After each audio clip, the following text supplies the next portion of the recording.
ما دعا لله داع. أيها المبعوث فينا جئت بالأمر المطاع، جئت شرفت المدينة، مرحبا يا خير داع. طلع البدر علينا من ثاني. دارالعلوم برکاتیہ نے یہ پروگرام امام اہل سنت سے منسوب منعقد کیا ہے، اس لیے کہ بر صغیر کے اندر اہل سنت و جماعت کی پہچان کہ جنہیں کہا جاتا ہے یہ سنی ہے اور یہ خالص سنی ہے، ایک بناوٹی سنی بھی ہے.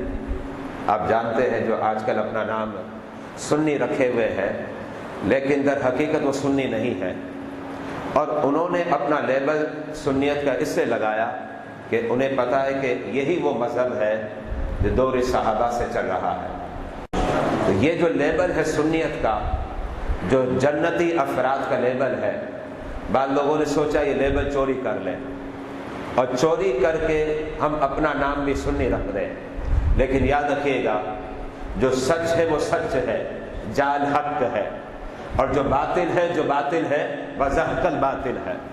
تو الحمدللہ بر صغیر کے اندر اہل سنت کو اگر آپ نے پرکھنا ہے کہ کسوٹی کیا ہے، بلکہ آپ پرکھتے ہیں تھرمامیٹر سے، تو تھرمامیٹر کیا ہے اور کسوٹی اور پیمانہ کیا ہے. یاد رکھیے گا جو اعلیٰ حضرت امام اہل سنت سے عقیدت اور محبت رکھتا ہے بر صغیر کے اندر، قسم خدا کی وہی سنی ہے. اور اعلیٰ حضرت فاضل بریلی کا مہینہ جب آتا ہے ماہ سفر المظفر، تو آپ دیکھیں کراچی کی گلی کوچوں میں یا حیدرآباد ہو یا سندھ ہو یا پھر پنجاب یا کشمیر ہو، بلکہ پاکستان کی بات نہیں کرتا، آپ ہندوستان اٹھائیں یا پھر اس کے علاوہ بنگلہ دیش دیکھیں، ہر مقام پر جب سفر المظفر کا مہینہ آتا ہے تو کوئی کہتا ہے اعلیٰ حضرت کانفرنس، کوئی کہتا ہے یوم رضا کانفرنس، اور کوئی کہتا ہے امام احمد رضا کانفرنس. یعنی یہ بات اجاگر کی جا رہی ہے سنی وہ ہے جو اعلیٰ حضرت فاضل بریلی کا ماننے والا ہے. الحمدللہ. تو آج گلشن اقبال کے اندر دارالعلوم برکاتیہ سے متصل بلال مسجد کے اندر امام احمد رضا کے غلام جمع ہوئے ہیں اور اپنے عشق و محبت کی سوغات اور اپنی چاہت اور محبت کے جو گلاب کے پھول ہیں بلال مسجد میں نچھاور کر رہے ہیں اور خدا کی رحمت کو لوٹ رہے ہیں. تو آج یہ منبر پر ہمارے اکابر اور علماء اور مشائخ یہ چھوٹی شخصیات نہیں ہیں. آپ ان کے چہرے دیکھیں، کوئی کس ادارے کا ناظم نظر آتا ہے تو کوئی کس ادارے کا محتمم نظر آتا ہے تو کوئی کس ادارے کا شیخ الحدیث نظر آتا ہے. یہ بڑے پیارے پیارے چہرے والے آج اس محفل میں شریک ہوئے تاکہ اعلیٰ حضرت فاضل بریلوی سے اپنی محبت کا اظہار بھی کرے اور امام اہل سنت کے صدقے خدا جو رحمتیں نچھاور کرتا ہے ان رحمتوں کو بھی لوٹ لے. الحمدللہ. میں نے سورہ مجادلہ کی آیت کریمہ جو آخری آیت کریمہ ہے، سورہ مجادلہ میں ٹوٹل آیت 22 ہے، ان میں جو آخری آیت کا جو جز ہے وہ تلاوت کیا. رب جلیل نے ارشاد فرمایا اولئک کتب فی قلوبہم الایمان. اس کا مطلب ہے کہ جو رب کے پیارے ہو گئے اور رب جو ہے انہیں نگاہ کرم سے دیکھتا ہے تو ان کے دلوں پر ایمان کو رب نے نقش کر دیا، بالکل منجمد ہو گیا. اب وہ ٹس سے مس نہیں ہوتے، ان کے قدم ڈگمگاتے نہیں ہیں اور متزلزل نہیں ہوتے، اس لیے کہ ان کا سینہ بظاہر سینہ ہے لیکن توحید و رسالت کا وہ کیا ہے؟ آئینہ ہے۔ اب جب ان کے قدم ڈگمگاتے نہیں ہیں اور ان کے سینوں اور ان کے قلب پر رب ذوالجلال نے ایمان کو نقش کر دیا، تو پھر رب فرماتا ہے وَأَيَّدَهُمْ بِرُوحٍ مِّنْهُ، اب رب جو ہے اپنی روح سے ان کی تائید فرماتا ہے۔ اس کا مطلب کیا ہے؟ اس کا ایک مطلب یہ ہے روح سے مراد حضرت جبریل ہے، اور حضرت جبریل علیہ السلام جو ہے اب اس کی تائید فرماتے ہیں۔ اس کا مطلب یہ ہے کہ جب بندہ اللہ والا ہو جاتا ہے اور خدا کا قرب مل جاتا ہے، سچا پکا نبی کا غلام بن جاتا ہے، تو رب ذوالجلال فرماتا ہے وَأَيَّدَهُمْ بِرُوحٍ مِّنْهُ، اب حضرت جبریل کی ڈیوٹی لگ جاتی ہے کہ تم ان کی رہنمائی اور مدد کرتے رہو۔ آپ نے سنا ہوگا حضرت سیدنا حسان بن ثابت، بخاری کے اندر روایت موجود ہے، جب کفار مکہ نے میرے آقا علیہ الصلوۃ والسلام کے خلاف مذمتی اشعار کہے، میرے آقا نے فرمایا ٹھہرو، تم جو کہتے ہو سو کہتے ہو، تمہارے مقابلے میں میرے غلام کھڑے ہو رہے ہیں۔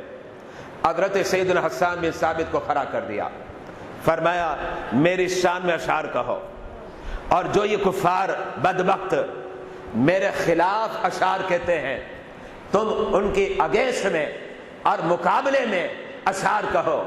جب حضرت سیدنا حسان بن ثابت اشعار کہنے لگے، میرے آقا مسکرانے لگے، چہرے پر مسکراہٹ آ گیا اور دل خوش ہو گیا۔ رب ذوالجلال کی بارگاہ میں دعا کی، اے مولا میرا جو حسان ہے تو اس کی مدد فرما روح القدس سے۔ اب اس کا مطلب کیا ہے؟ اب حضرت سیدنا حسان بن ثابت بارگاہ رسالت میں ثناخوانی کا نذرانہ پیش کرتے ہیں، تو پھر تائید ہوتی ہے حضرت سیدنا جبریل علیہ السلام کی۔ اور جبریل کون؟ حضرت سیدنا جبریل بڑے طاقتور ہے۔ آپ اپنی طاقت کا تو مظاہرہ کرتے ہیں، اب تو ساری طاقتیں ہی ماند پڑ گئی، اس لیے کہ اب تو طاقت ہی اسلحہ ہو گیا۔ بالکل دیکھنے میں ایسا لگتا ہے کہ آپ پھونکے تو ہوا میں اڑ جائے، لیکن اسلحہ ہاتھ میں آتا ہے تو نڈر بن جاتا ہے، سینہ تان لیتا ہے۔ تو اب طاقتوں کی بات تو ختم ہو گئی، لیکن میں یہ بتانا چاہتا ہوں کہ جو اصل انسانی طاقت ہوتی ہے وہ طاقتیں کیا ہیں، آپ کیا کر لیں گے؟ لیکن حضرت جبریل کو رب نے کتنی طاقت دی، جو خدا کا مقرب اور عظیم فرشتہ ہے۔ حضرت جبریل کے پاس یہ طاقت ہے کہ وہ شہر کے نیچے اپنے پر کو بچھائے تو پورے شہر کو اپنے پر پر اٹھا لے۔ اتنی طاقت جو ہے رب ذوالجلال نے حضرت سیدنا جبریل علیہ السلام کو عطا فرمائی۔ مطلب کیا ہے؟ جب جبریل حامی ہو جائے اس کا بال بھی کوئی باقا نہیں کر سکتا۔ یہی وجہ ہے امام اہل سنت کے خلاف بکواسات کرنے والے کرتے رہے، لیکن یہ غلام جب بلال مسجد میں جمع ہوتے ہیں تو تذکرہ امام احمد رضا کرتے ہیں۔ الحمدللہ، تو یہ کرم ہے اور حضرت سیدنا جبریل علیہ السلام کی تائید اور مدد ہے۔ اب میں آیت کریمہ کے متعلق ایک اور بات پیش کرنا چاہ رہا ہوں، قابل توجہ ہے، اور وہ بات کیا ہے؟ آپ بسم اللہ شریف پڑھتے ہیں تو عربی زبان میں جو حروف تہجی ہیں ہم اسے الفابیٹ کہتے ہیں، ہر حرف کا الگ عدد ہے۔ جب بسم اللہ شریف آپ پڑھتے ہیں اس کے عدد کو شمار کریں تو عدد کتنے بن جاتے ہیں؟ مشہور ہے، کیا ہے؟ 786۔ سب کو پتا ہے نا؟ ذرا بول دیں نا کیا ہے؟ 786 ہے۔ اچھا، میرے آقا علیہ الصلوۃ والسلام کا نام ہے محمد صلی اللہ علیہ وسلم، یہ آپ کا ذاتی نام ہے، اور اس کے علاوہ آپ کے نام صفاتی ہیں۔ ذاتی ایک نام محمد ہے اور ایک نام کے متعلق کہا جاتا ہے احمد، یہ بھی ذاتی نام ہے۔ اس کا مطلب ہے کہ دو کے علاوہ سارے اسماء گرامی میرے مصطفیٰ کے وہ صفاتی ہیں، اور ان ذاتی اسماء کے اندر بھی صفات کا رنگ نظر آتا ہے۔ اور اس کے عدد کیا ہے؟ کیا عدد ہے ذرا بتائیے؟ 92 ہے نا؟ 92 عدد ہے۔ اب یہ جو آیت کریمہ ہے سورہ مجادلہ کی، اس آیت کریمہ کے جو عدد ہیں، ان عدد کو اکٹھا کیا جائے تو 1272 عدد بنتا ہے، اور 1272 سن ولادت ہے امام احمد رضا کا۔ مطلب کیا ہوا؟ مطلب یہ ہے، اب اشارتاً کہیں، اگرچہ سراتاً تو میں نہیں کہہ سکتا، اب اشارتاً کہے یا پھر کنایتاً کہے، جب یہ آیت کریمہ کی تلاوت ہوگی اور اسے علم الاعداد میں پرکھا جائے گا تو وہاں نام کس کا آئے گا؟ میرے امام احمد رضا کا آئے گا، میرے امام احمد رضا کا آئے گا۔ اعلیٰ حضرت فاضل بریلوی، یاد رکھیے کہ بعض افراد جو ہوتے ہیں نا عام سے ہوتے ہیں، جیسے ہم جیسے لوگ عام آدمی ہیں، لیکن بعض خواص ہوتے ہیں، اور بعض کیا ہوتے ہیں؟ اخص الخواص، بڑے خاص ہوتے ہیں، اور جب وہ خاص ہوتے ہیں تو رب ذوالجلال انہیں بڑی طاقتیں عطا فرماتا ہے، بڑی جو ہے نصرتیں عطا فرماتا ہے، اور اسی کا تذکرہ قرآن میں وَأَيَّدَهُمْ بِرُوحٍ مِّنْهُ۔ اس کا مطلب یہ ہے کہ جب رب کسی بندے کا انتخاب کرے گا اسے بڑی شانیں بھی عطا فرمائے گا، بڑے کمالات بھی عطا فرمائے گا۔ جب شیخ عبد القادر جیلانی کا انتخاب فرمایا تو پھر کیا ہوا؟ بستی بستی، کریا کریا، ہر چپے پر جب 11ویں کا مہینہ آتا ہے تو 11ویں کا تذکرہ شروع ہو جاتا ہے، اس لیے کہ رب نے انتخاب فرما لیا۔ جب رب نے انتخاب فرمایا تو غوث اعظم کا چرچا ہوتا ہے، اور جب رب احمد رضا کا انتخاب فرماتا ہے تو پھر ہر بستی میں احمد رضا کا چرچا ہوتا ہے۔ تو اب جب اعلیٰ حضرت کا انتخاب ہوا تو صلاحیتیں ملتی ہیں، بڑی طاقتیں قوتیں رب عطا فرماتا ہے۔ اب میں آپ سے پوچھنا چاہتا ہوں، بڑے بڑے یہاں ہمارے یہ بڑے سینئر افراد بیٹھے ہوئے ہیں، معمولی لوگ نہیں ہیں، انہیں بڑا تجربہ ہے، بڑا مدارس چلانے کا تجربہ ہے۔ ان لوگوں سے پوچھے جب کوئی شخص ناظرہ قرآن ختم کرتا ہے تو اس کی عمر کتنی ہونی چاہیے؟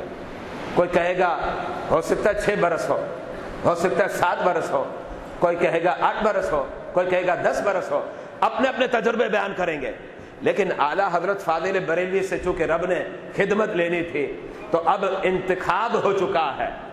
انتخاب جب ہو چکا ہے اور جب انتخاب ہوا تو رب ذوالجلال نے کرم کیا، 4 برس کی عمر میں ناظرہ قرآن ختم کر لیا۔ اچھا ایک اور بات بتانا چاہ رہا ہوں، 4 برس کی عمر میں ناظرہ ختم کرنا یہ تو بڑی شان ہے، بڑا کمال ہے، لیکن اس سے بڑا کمال اور بتانا چاہ رہا ہوں تاکہ آیت کریمہ آپ کے پیش نظر رہے۔ وَأَيَّدَهُمْ بِرُوحٍ مِّنْهُ کہ رب تائید فرما رہا ہے حضرت جبریل سے۔ آپ کی عمر ہوگی 3 ساڑھے 3 برس۔ 3 ساڑھے 3 برس میں کیا کہتے ہیں ہم؟ کہتے ہیں بچہ ہے۔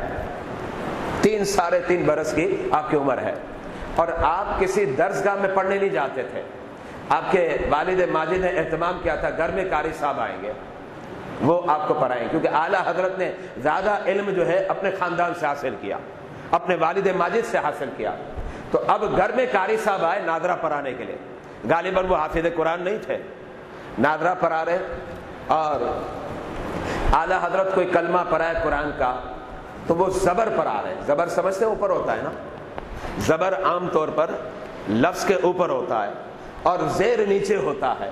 تو اب اس نے زبر پڑھا، استاد نے، اعلیٰ حضرت فاضل بریلوی زیر پڑھ رہے ہیں۔ استاد کیا پڑھا رہا ہے؟ زبر۔ قابل توجہ بات ہے، استاد زبر پڑھا رہا ہے اور آپ زیر پڑھ رہے ہیں۔ 1 مرتبہ پڑھا ہے، 2 مرتبہ پڑھا ہے، 3 مرتبہ پڑھا ہے۔ جب دیکھا کہ یہ بچہ پڑھتا نہیں ہے تو غصے میں آ گئے اور دادا جی سے شکایت کرنے لگے، دیکھیں یہ کیا کر رہا ہے آپ کا بیٹا، جو ہے میں زبر پڑھاتا ہوں زیر پڑھتا ہے، اور میرے پاس جو قرآنی نسخہ ہے اس کے اندر زبر ہی لکھا ہوا ہے، لیکن یہ کتابت کی غلطی تھی، زبر لکھا ہوا ہے۔ اب اعلیٰ حضرت زیر پڑھ رہے، زبر وہ پڑھائیں، یہ زیر پڑھے، اور وہ اپنی جگہ پر بالکل درست ہے، اس لیے کہ وہ کتابت کی غلطی تھی، انہیں پتہ نہیں تھا، اور وہ اپنے اعتبار سے اسے صحیح سمجھ رہے تھے۔ وہ دادا کے پاس شکایت کرنے لگے، دادا جی نے کہا چلو قرآنی دوسرا نسخہ دیکھتے ہیں۔ جب قرآنی دوسرا نسخہ دیکھا اس کے اندر زبر نہیں تھا بلکہ زیر تھا،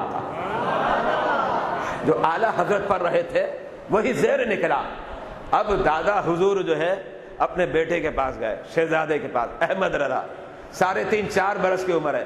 پوچھنے لگے بیٹا تمہیں کیسے پتا چل گیا کہ یہاں زیر ہے؟ اس لیے کہ استاد تو تمہیں زبر پر آ رہا ہے اور تم زیر پر رہے ہو, تمہیں کیسے پتا چل گیا؟ استاد سے غلطی ہو گئی, استاد سے خطا ہے. اور خطا کی وجہ کیا تھی؟ کتابت کی غلطی تھی. خطا کی وجہ کتابت کی غلطی تھی اور استاد غلط پر آ رہا ہے. امام احمد رضا درست پر رہے ہیں, زبر پڑھنے کی کوشش کرتے, زبان سے زیر نکلتا ہے. دادا نے پوچھا بیٹا کیا بات ہے؟ کہا دادا جی میں زبر ہی پڑھنے کی کوشش کرتا, میری زبان پھسلتی اور میری زبان سے نکلتا زیر نکلتا. مطلب کیا ہے؟ رب بتا رہا ہے کہ دیکھو جن سے ہم دین کی خدمت لینا چاہ رہے ہیں اور دین اسلام کی کشتی کے جو ناخدا بنیں گے اور بیڑا اٹھائیں گے, وہ کوئی معمولی شخص نہیں ہوتا, بلکہ رب کی کرم کی برکھا اس طریقے سے نازل ہوتی ہے کہ رب جو ہے جبریل علیہ السلام کی ڈیوٹی لگا دیتا ہے کہ اس بندے کی خدمت بھی کرو اور تائید بھی کرو, خدمت بھی کرو اور تائید کرو.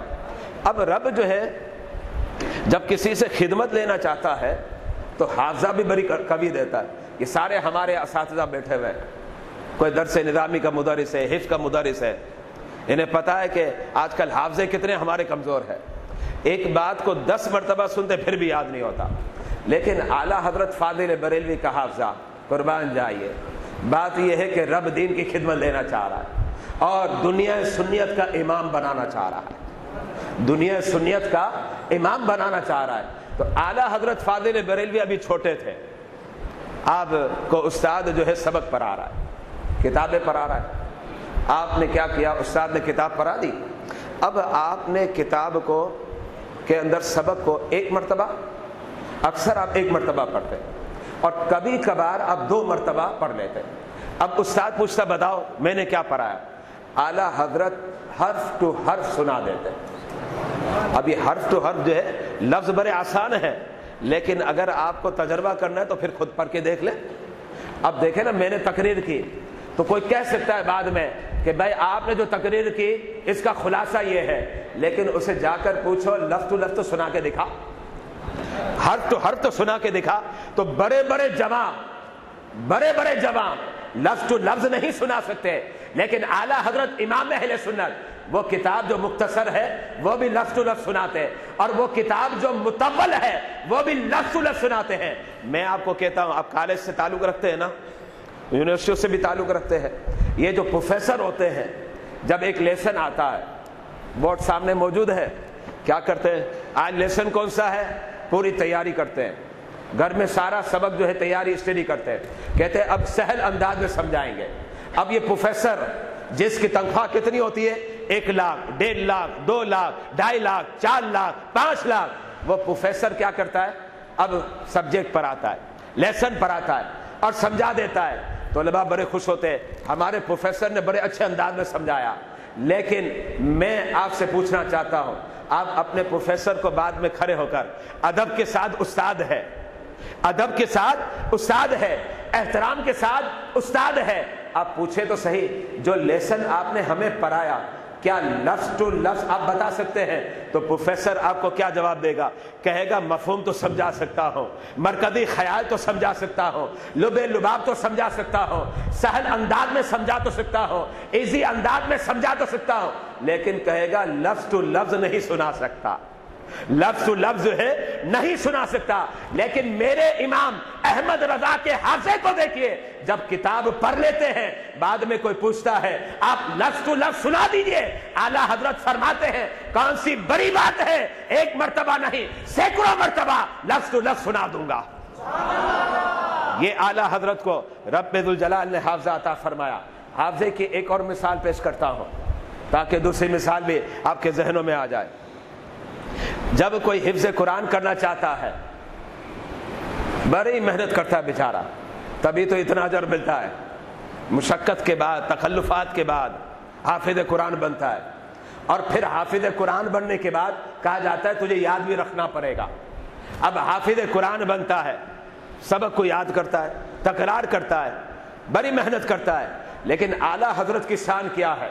بڑی حیران کن بات بتانا چاہ رہا ہوں. شعبان کا اواخر ہے,